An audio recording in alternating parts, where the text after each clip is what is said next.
മന്ത്രി വീണ ജോർജിനെതിരായ KSU അക്രമത്തിൽ കടുത്ത പ്രകോപനവുമായി SFI പോലീസ് സ്റ്റേഷനിലേക്കും കണ്ണൂർ DCC ഓഫീസിലേക്കും മാർച്ച് നടത്തി.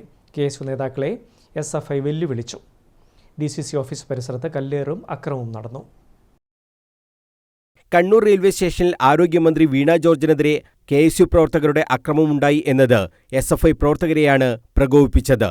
അറസ്റ്റിലായ KSU പ്രവർത്തകർ കണ്ണൂർ പോലീസ് സ്റ്റേഷനിൽ ഉണ്ട് എന്ന് അറിഞ്ഞ പ്രവർത്തകർ അവിടേക്ക് മാർച്ച് നടത്തി.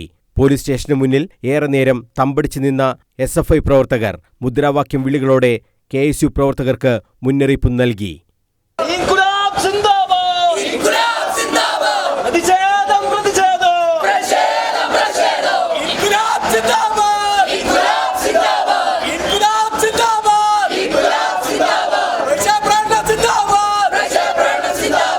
അവിടെ നിന്നും പ്രകടനമായി എത്തിയ പ്രവർത്തകർ നേരെ DCC ഓഫീസിലേക്കാണ് പോയത്.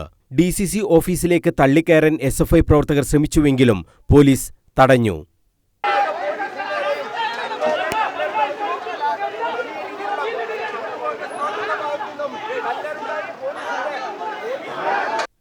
KSU യൂത്ത് കോൺഗ്രസ് നേതാക്കളും DCC ഓഫീസിൽ ഉണ്ടായിരുന്നു. DCC ഓഫീസിലേക്ക് പ്രകടനം നടന്നത് അവരെയും പ്രകോപിതരാക്കി. DCC ഓഫീസിൽ ഉണ്ടായിരുന്ന നേതാക്കൾ കിട്ടിയ വടിയുമായി പുറത്തേക്ക് വരാൻ ശ്രമിച്ചു. ഇതിനിടയിൽ ചിലർ SFI പ്രവർത്തകരെ അടിച്ചു. ഇതോടെ DCC ഓഫീസിലേക്ക് കല്ലേറും നടന്നു. കണ്ണൂർ DCC ഓഫീസിന് മുന്നിൽ SFI പ്രവർത്തകർ വലിയ രീതിയിലുള്ള പ്രതിഷേധം നടത്തുന്നു. SFI പ്രവർത്തകർ DCC ഓഫീസിലേക്ക്, കോൺഗ്രസിന്റെ DCC ഓഫീസിലേക്ക് കല്ലേറ് നടക്കുകയാണ്. കല്ലേറ് DCC ഓഫീസിലേക്ക്. അരമണിക്കൂറിലധികം യുദ്ധസമാനമായ സാഹചര്യമായിരുന്നു DCC ഓഫീസിന് മുന്നിൽ. SFI ജില്ലാ സെക്രട്ടറി ശരത് രവീന്ദ്രൻ ഉൾപ്പെടെയുള്ള നേതാക്കളുടെ സാന്നിധ്യത്തിലാണ് മാർച്ച് നടന്നത്. പോലീസ് ഏറെ പാടുപെട്ടാണ് SFI പ്രവർത്തകരെ അവിടെ നിന്നും മാറ്റിയത്.